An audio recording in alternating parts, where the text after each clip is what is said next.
DTMF tones, and why does this Roomba have a Claymore on it? This time on Hack 5. Ow.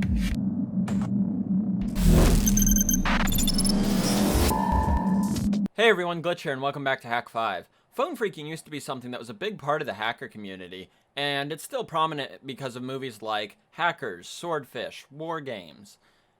It used DTMF tones to get unauthorized access to phone systems so that you can make free calls, war dial, and get access to systems and dial-up connections that you probably shouldn't have had access to. Obviously, the War Games implementation of being able to dial into a nuclear missile system and fire off missiles around the globe was hopefully a little out there. It was still a very insecure system because it used tones, and it tried to use security through obscurity to stay secure, and as we all know, that doesn't really work so well. However, they are still very prominent in DIY projects, and especially in the amateur radio community where you need to be able to signal digital systems over audio. So that means controlling repeaters, and even early amateur radio-based satellites use DTMF tones to control their power and other repeater-based functions. You could also send basic messages using DTMF tones as well, such as temperature, GPS coordinates, and other automated messages from systems just over audio hardware. You didn't need any special data modems, you just used the audio-based ham radios. That really was the beauty about DTMF tones, is they weren't great for any one application, but they were good enough for a lot of applications, and it made implementing a new system very quick. And today we're going to be talking about why that's an advantage for DIY projects, and how I made this Roomba work over Google Hangouts in all of about 3 hours. We're going to be making it even easier using an off-the-shelf module called a MT8870, and that's this little module right here. That's connected to an Arduino Nano, as well as a couple of relays for our demonstration today. You can see that when I press 1, it will turn relay 1 on. When I press 2, relay 2 goes off. If I press 3, relay 1 comes on for a second and then shuts off. I can press 1 and 4, that'll turn both relays on. I can press 0, and that'll turn both relays off. And this is just a very simple demo I wanted to set up to show that you can control just about anything with DTMF tones. Now, I am using just a DTMF tone generator app plugged into a headphone jack. However, these same tones can be sent by many radios and over phone calls, as well as even Google Hangouts and the like. You don't need to have a phone directly connected to your project all the time. As I said before, these tones can be sent over amateur radio, and the cool thing is most radios these days actually have it built in. Now, I have an amateur radio license, so make sure you don't key up on one of these without one. What you would do in this situation using a Baofeng UV5R is you would hold the transmit button and then press the corresponding number to get what you want. Now, I don't actually have the speaker adapters for these yet, so I can't actually show it functioning to trigger the relay at this point. That'll come in a future video where we'll have some other amateur radio-based projects. But just to demonstrate, and I've already ID'd on the radio, so I just cut that bit out because you can get a lot of information from an amateur radio call sign. Now back to our little test bench setup. I'll have all the wiring diagrams for this in a GitHub repo down below, as well as the code. But next we're going to actually walk through that code so you have a rough idea of how this works. However, I did want to say that this MT8870 module works in an interesting way.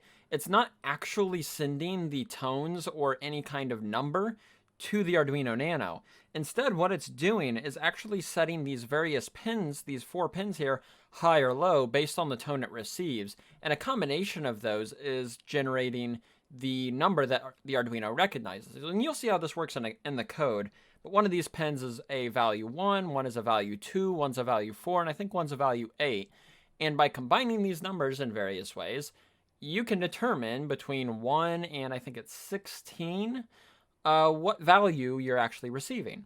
You don't have to use SPI or I2C or anything. It's all digital inputs, outputs, which means you could also activate things with discrete logic instead of using an Arduino Nano. But I'm using an Arduino Nano for rapid prototyping because it's a very versatile tool. So yes, you could do this with a 555 timer if you were so inclined. So first things first, we're going to set up our variables. At the top here, we're setting up DTMF read, and this is going to store the DTMF value that will add up later in the code. These are our pins for the DTMF-Tone inputs. Like I said, they're just digital inputs, and these get initialized down here.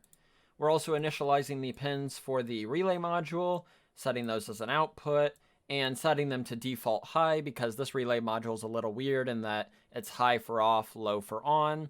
Don't know why, it's annoying. So down here in our loop, there is one other pin that we're checking to see if it's high, and that's telling us that we are receiving a tone at all.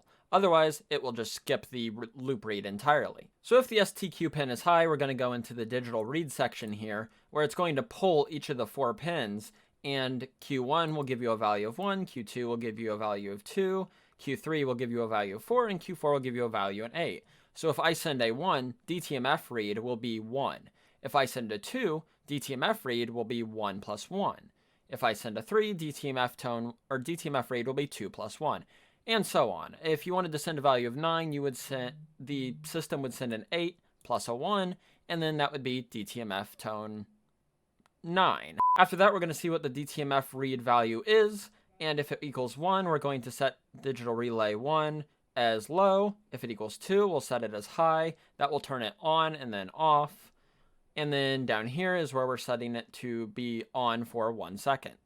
It really is that simple. You can replace these if statements with anything you want. If you want to have it print in the value via serial, you could do that.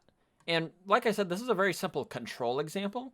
In the next video, we're going to dig into how you can send data such as temperature or GPS coordinates so that you could make a very basic and crude digital data transmission system. It's not going to be as great or anywhere near as high bitrate as some of the other actual data modems that you can get, but it's a good way to demonstrate how you can send digital data over an audio-based medium. And obviously it goes without saying, like I said in the beginning, this is not a very secure system or a secure system at all. All of these tones, if you are using ham radios, are being sent in the clear, so you don't want to use this to control anything super critical. However, they do get used to control amateur radio repeaters. If someone's talking too much or if they're saying things that shouldn't be said on a repeater, the guy that operates the repeater can access it and shut it down for a period of time. Now, they do make repeater controllers that do this, and it's very rarely a DIY system like this.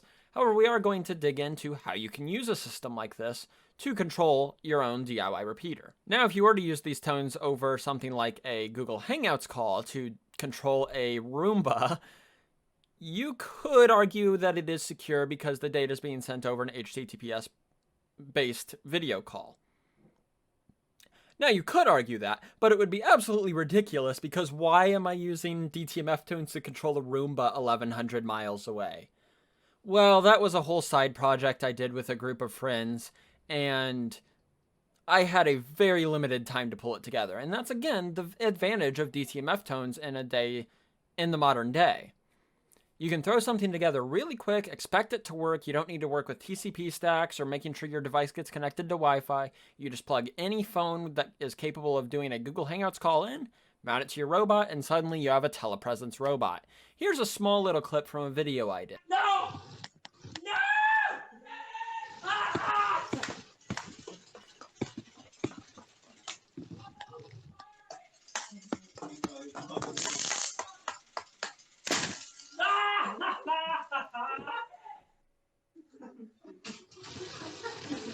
No. I'm gonna stick him on the counter. No, wait, hold on. Will's got to reload it. Will's got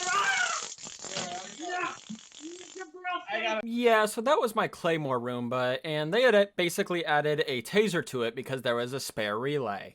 Now, I'm not encouraging you to go and try anything along these lines because this was a rather dangerous build, and it was put together by people who maybe know what they're doing.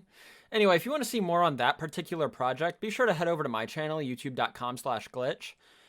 However, we're going to be digging into more practical uses of this technology in our next few videos. Things like I said, sending GPS coordinates as well as temperature data over ham radio, as well as building our own repeaters. And if you have any other ideas of similar projects you'd like to see using DTMF tones, digital modes, all of this over amateur radio, please do leave a comment down below. I'm very eager to hear what your suggestions are.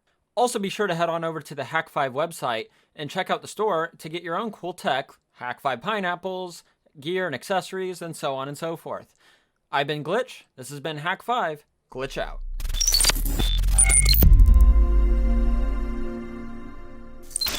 Thanks for supporting Hack 5. Find all our shows, community, and pentest products at hack5.org.